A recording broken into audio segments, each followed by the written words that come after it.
Se paz, igreja, amém? Gratidão a Deus por esse tempo de culto a Ele, gratidão a Deus por esse tempo agora que nós vamos nos colocar diante da palavra do Senhor também. Abra sua Bíblia, por gentileza, em Filipenses, capítulo de número 2, versículos 12 a 18. Filipenses, capítulo de número 2, versículos 12 a 18, um texto precioso para as nossas vidas, um texto onde tem muito a comunicar ao nosso coração. Filipenses, capítulo 2, versículos 12 a 18, diz assim a palavra do Senhor: Assim, meus amados, como vocês sempre obedeceram, não só na minha presença, porém muito mais agora na minha ausência, desenvolvam a sua salvação com temor e tremor. Porque Deus é quem efetua em vocês tanto querer como realizar, segundo a sua boa vontade. Façam tudo sem murmurações nem discussões, para que sejam irrepreensíveis e puros, filhos de Deus inculpáveis, no meio de uma geração pervertida e corrupta, na qual vocês brilham como luzeiros no mundo, preservando a palavra da vida. Assim, no dia de Cristo, poderei me gloriar de que não corri em vão, nem me esforcei inutilmente. Entretanto, mesmo que eu seja oferecido como libação sobre o sacrifício e serviço de fé que vocês têm, fico contente e me alegro com todos vocês. Assim, também vocês, pela mesma razão, fiquem contentes e se alegrem comigo. Feche seus olhos mais uma vez. Pai, em nome de Jesus, nós buscamos a Tua orientação, o Teu cuidado, nós buscamos, ó Deus, a Tua direção para as nossas vidas nesse tempo de ministração da Tua palavra. Que o Senhor, ó Deus, ministre em minha vida, me usando, que o Senhor, ó Deus, ministre na vida dos meus irmãos e das minhas irmãs que aqui estão, para que eles entendam a Sua mensagem. É isso que eu te peço, em nome de Jesus. Amém, amém. Nessa quarta-feira que passou, de repente, algo me aconteceu de forma inesperada. Minha consciência, que muitas vezes está tomada pelas tarefas diárias, aquela minha consciência que vive muitas vezes distraída por causa das preocupações profissionais, pastorais, familiares, existenciais, ela foi brutalmente ativada na direção da brevidade da vida. De repente, Deus me levou a uma situação onde eu comecei a refletir sobre essa questão, que eu sou frágil e que eu sou breve.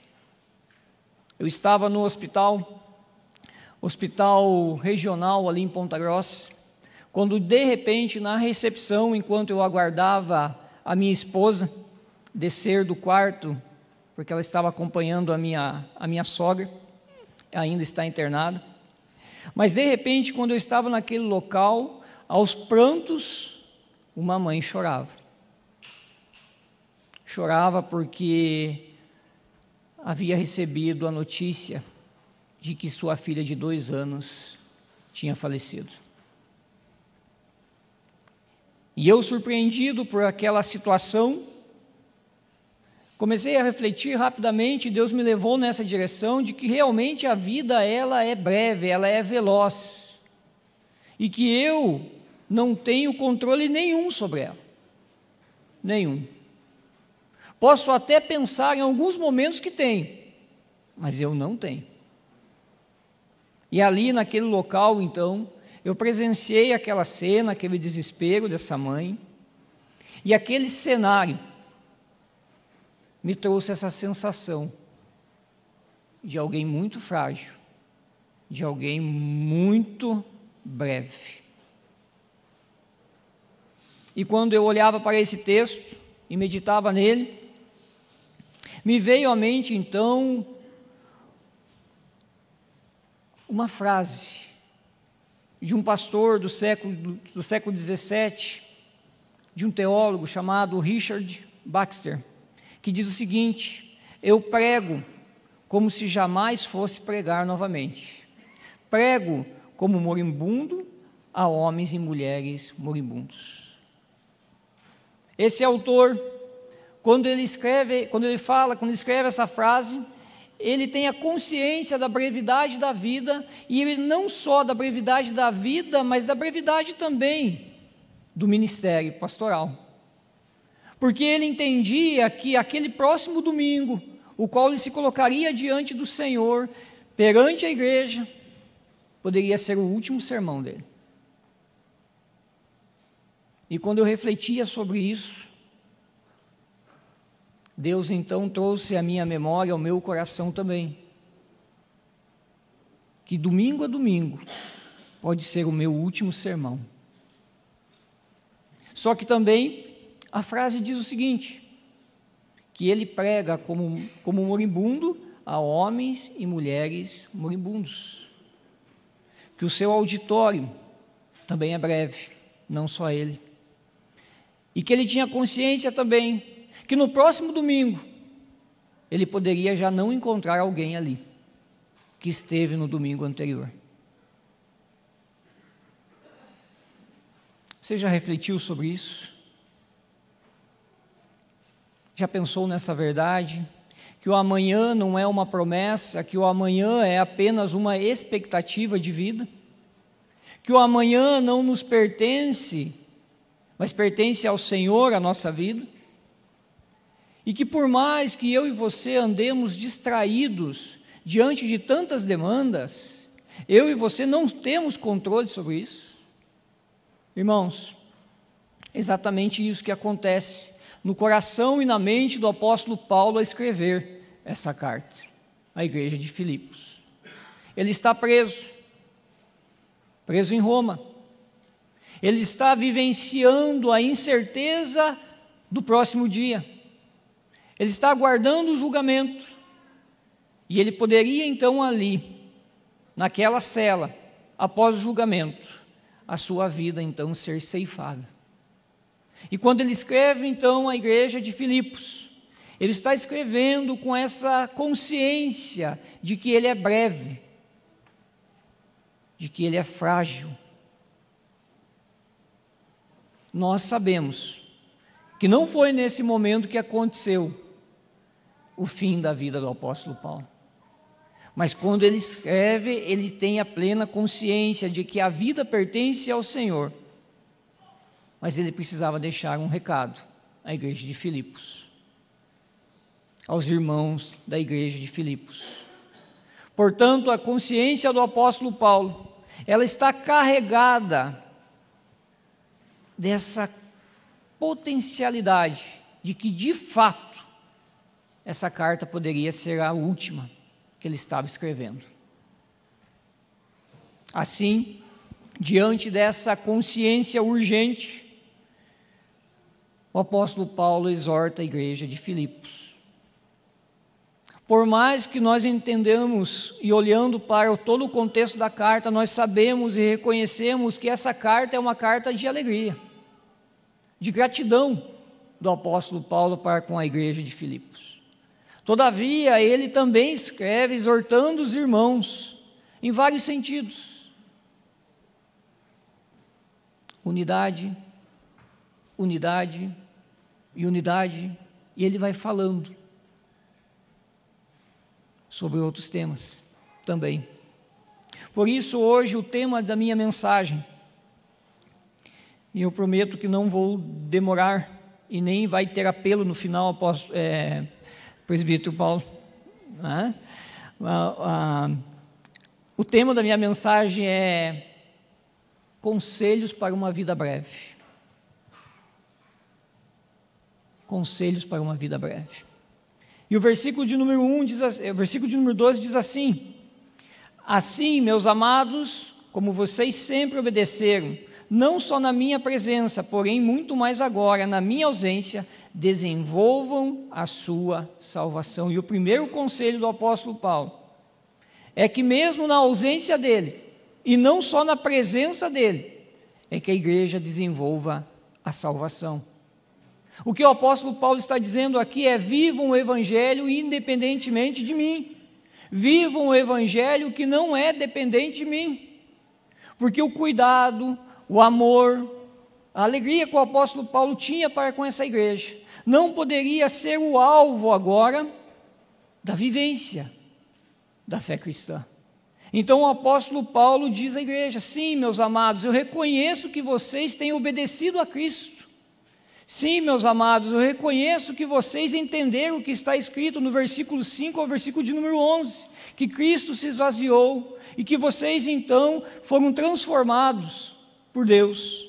Mas eu digo a vocês: viva o evangelho que não é dependente de mim. E esse é o meu primeiro ponto dentro dessa questão do conselho: desenvolva a sua salvação. Porque vivemos inseridos numa sociedade terapêutica.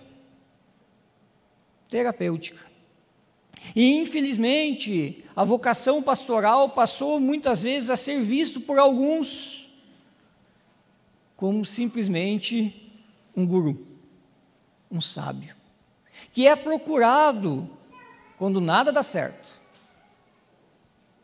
que é procurado quando as coisas estão dando tudo errado. Mas agora então eu posso chegar até um pastor, me colocar diante dele, e ele vai ter conselhos sábios que vão transformar a minha vida. Mas o apóstolo Paulo deixa muito claro isso, dizendo o seguinte: olha, na minha ausência, muito mais agora, na minha ausência, vocês precisam desenvolver a salvação de vocês. Nós, pastores, estamos aqui, sim, a serviço do rebanho, para equipá-los, ensiná-los, aconselhá-los, mas não para torná-los dependentes de nós. Paulo quando ele diz desenvolvam a salvação na minha ausência, o que ele quer, o que ele deseja, o que todo pastor deseja também, é que todo crente, todo irmão em Cristo, desenvolva a sua salvação de forma intencional. Por isso, então, o apóstolo Paulo vai dizer na sequência do versículo: desenvolvam a sua salvação com temor e tremor. E salvação aqui, nós não estamos nos referindo sobre a obra de Deus, a regeneração, mas nós estamos nos referindo à santificação, ao crescimento proporcionado pelo Santo Espírito de Deus em nós, enquanto nós caminhamos com Deus. E isso deve ser algo de nossa intencionalidade, de nosso cuidado, com temor e tremor. E temor é uma atitude de quem reconhece que toda autoridade é de Deus e se submete a Ele em obediência. E tremor é obediência séria e zelosa em trabalhar pela salvação com dedicação. Irmãos, irmãs, desenvolvam a salvação de vocês de forma contínua, de forma intencional. Esse é o recado do apóstolo Paulo à igreja de Filipos. E é o recado que Deus traz a nós hoje também. Mas o interessante é que o apóstolo Paulo ele não termina o raciocínio dele aqui. Porque ele vai dizer o seguinte: porque Deus é quem efetua em vocês tanto querer como realizar segundo a sua vontade. E não é qualquer vontade, segundo a sua boa vontade. O que isso significa? Sim, existe intencionalidade na caminhada cristã. Sim, demanda de nós, requer de nós maturidade para caminharmos em crescimento com Deus, diante de Deus. Mas isso não é mérito meu, isso não é mérito seu, isso não é baseado nas nossas competências, no nosso empenho, porque é Deus que nos apresenta a sua vontade e nos capacita para que assim andemos nela. Esse conselho do apóstolo Paulo: desenvolvam a sua salvação, mesmo eu não estando com vocês, desenvolvam ela com temor e tremor, mas também lembrem-se que é Deus que efetua e que realiza tudo na sua vida.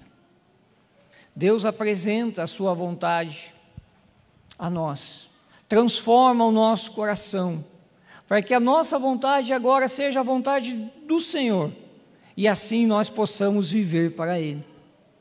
Deus está dizendo a nós: ande comigo, caminhe comigo. João capítulo de número 15. Você só consegue fazer alguma coisa, realizar alguma coisa, efetuar alguma coisa, se você estiver ligado na videira. Nós somos os ramos. E se o ramo não estiver ligado na videira, nada fazemos. Nada fazemos. Segundo conselho,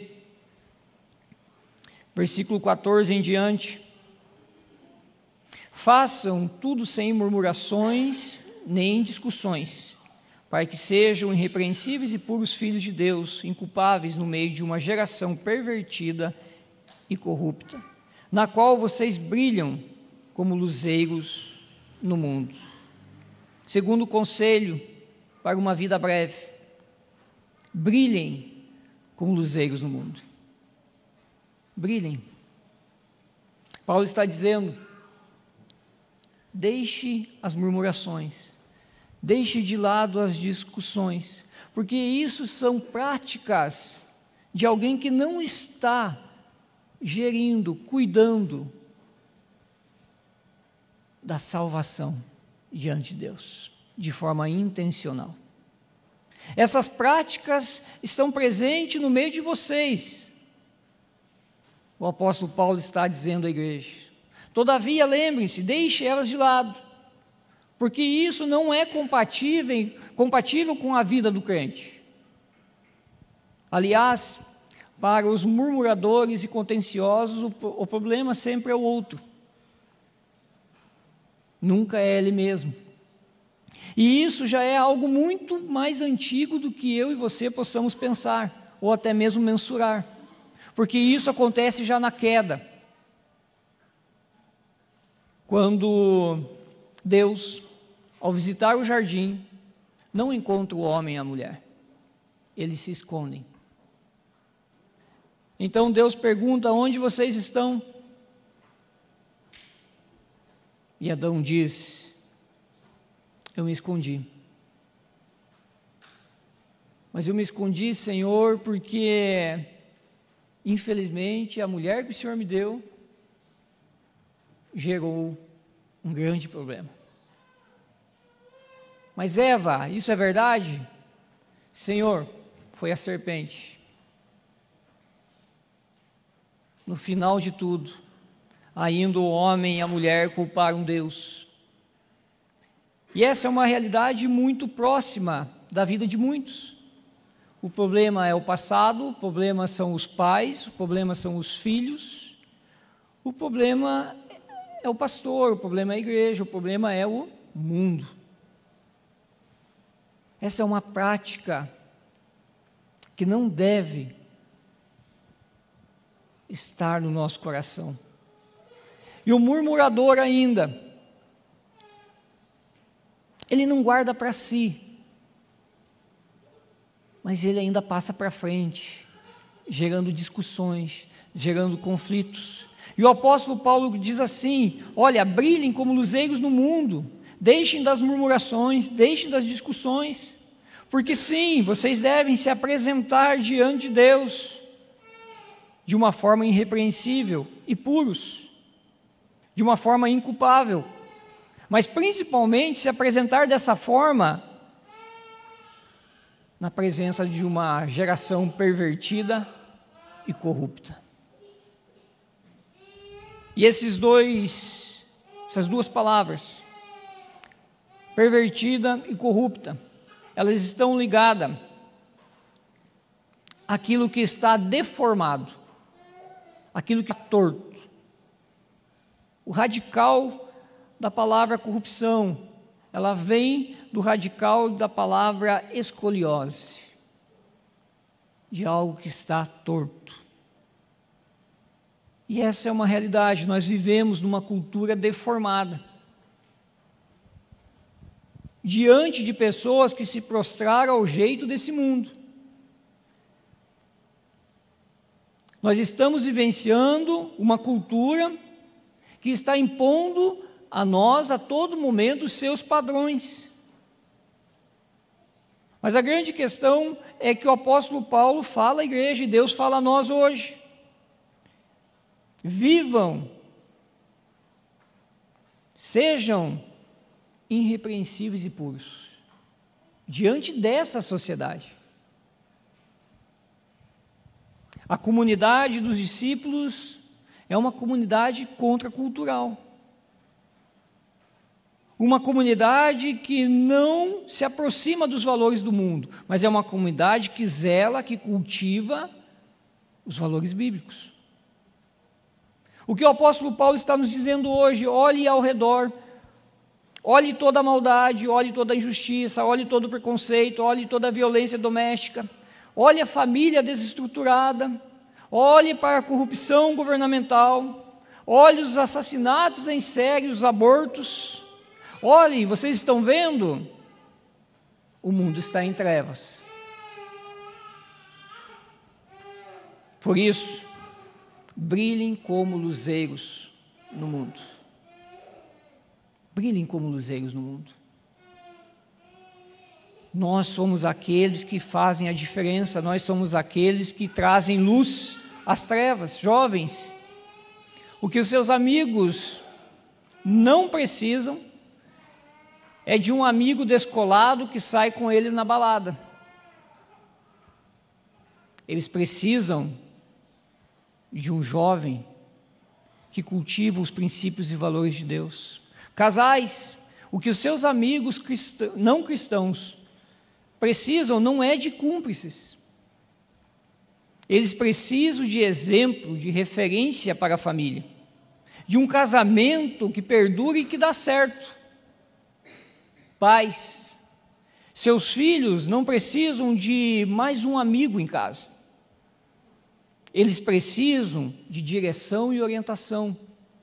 Eles precisam de pais que façam com que eles conheçam o amor de Deus e que eles amem a Jesus sobre todas as coisas. Brilhem como luzeiros no mundo. A sociedade, os padrões do mundo estão aí. Nós somos aqueles que levamos luz. E por fim, com mais um conselho para uma vida breve: perseverem com alegria. Perseverem com alegria. Sim, desenvolvam a sua salvação. Sim, brilhem no mundo, mas também perseverem com alegria. Como já anunciado, o apóstolo Paulo está numa situação de dificuldade, de muita dificuldade, com a vida incerta para o próximo dia. Mas ele vai dizer assim, na sequência do versículo de número 16, assim, olha a consciência dele, assim, no dia de Cristo, poderei me gloriar de que não corri em vão, nem me esforcei inutilmente. Um pastor, um servo de Deus, olhando para a própria vida, refletindo sobre a fragilidade, mas ele faz um pedido: assim, no dia de Cristo, poderei me gloriar de que não corri em vão, nem me esforcei inutilmente. Versículo de número 17, entretanto, aqui que vem o complemento da ideia do apóstolo Paulo, entretanto, mesmo que eu seja oferecido como libação sobre o sacrifício e serviço da fé que vocês têm. E aqui é interessante, a palavra libação era uma oferta líquida, derramada no altar, após o sacrifício principal. Uma oferta líquida de vinho ou de óleo, de algo muito precioso e com um aroma muito bom. E é isso que o apóstolo Paulo está dizendo. É isso que o apóstolo Paulo está apontando. Não para o sacrifício dele, porque o sacrifício dele é secundário. mas ele está apontando para a questão de uma perseverança na vida cristã em meio às dificuldades, a qual o povo de Deus, a igreja de Filipos, estava passando. E a igreja estava passando por dificuldades, sim. Não estamos ainda naquele estágio, naquele momento de terror, de perseguição, de uma forma horrorosa, mas a perseguição já acontecia aqui. E o apóstolo Paulo então está dizendo: olha, considere a fé, eu considero a fé e o serviço de vocês como o sacrifício principal, o qual vocês oferecem a Deus, uma entrega a Deus. Ele estava vivendo fielmente o Senhor, mas ele também olhava para a igreja e percebia que a igreja também estava vivendo de uma forma fiel diante de Deus. E que o sacrifício é uma entrega, mesmo diante das adversidades e das dificuldades. É um serviço de fé. E aquilo que o apóstolo Paulo diz então como libação, não se compara à oferta sacrificial, mas ele derrama sua vida também diante do Senhor.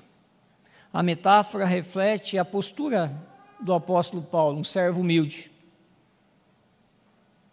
mas coloca a obra de Deus no centro, na vida da igreja de Filipos. Perseverem, mesmo diante das dificuldades, das adversidades, mas perseverem com alegria. Sim, parece coisas contraditórias. Perseverar devido às dificuldades, mas fazer isso com alegria já é demais. Mas na realidade, aquele que vive para Jesus, a sua alegria é o Senhor Jesus. Então não importa o que está acontecendo ao seu redor, não importa as dificuldades às quais estamos enfrentando, porque a nossa alegria está em viver de forma a entregar-se totalmente ao Senhor Jesus. A vida é breve. Nós somos frágeis. E os conselhos que Deus hoje encaminha ao nosso coração são esses: desenvolvam a salvação de vocês de forma intencional. Brilhem no mundo. Vocês são luzeiros. E perseverem com alegria. Porque é assim que termina. Assim também vocês, pela mesma razão, fiquem contentes e se alegrem comigo. Uma igreja que se alegra em viver a salvação. Uma igreja que se alegra em lutar, em brilhar no mundo. E uma igreja também que se alegra conjuntamente, no coletivo, em perseverar diante das dificuldades. Que Deus abençoe a sua vida. Que Deus te alicerce nessa direção. E que no dia de amanhã, a começar por hoje, você lembre que nós somos breves e passamos. E precisamos ser encontrados por Deus, cuidando, zelando da fé que o Senhor implantou em nosso coração, em nome de Jesus. Se coloca em pé, vamos orar.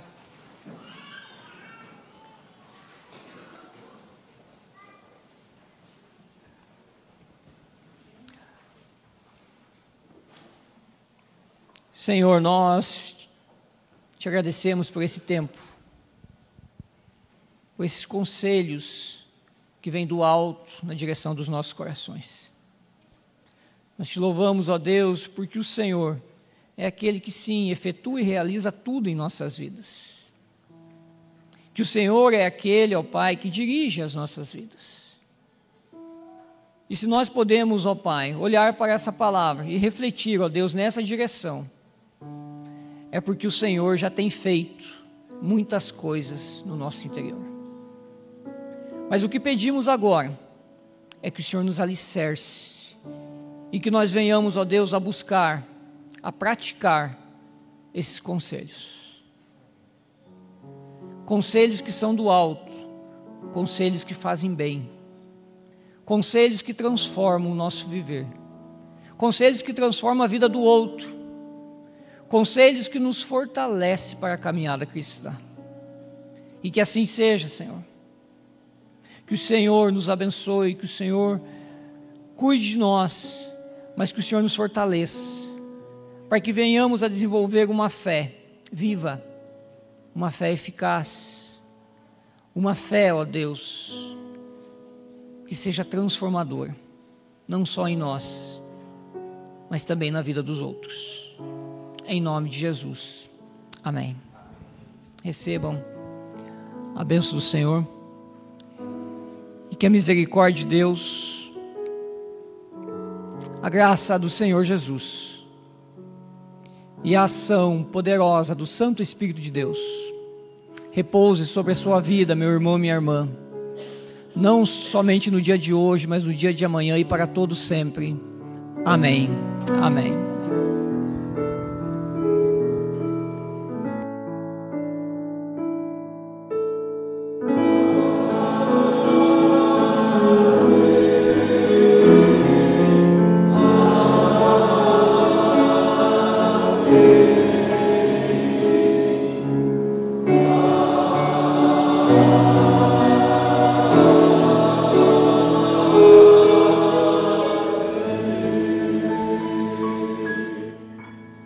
Vamos pedir para a igreja sentar mais um pouquinho, os pastores.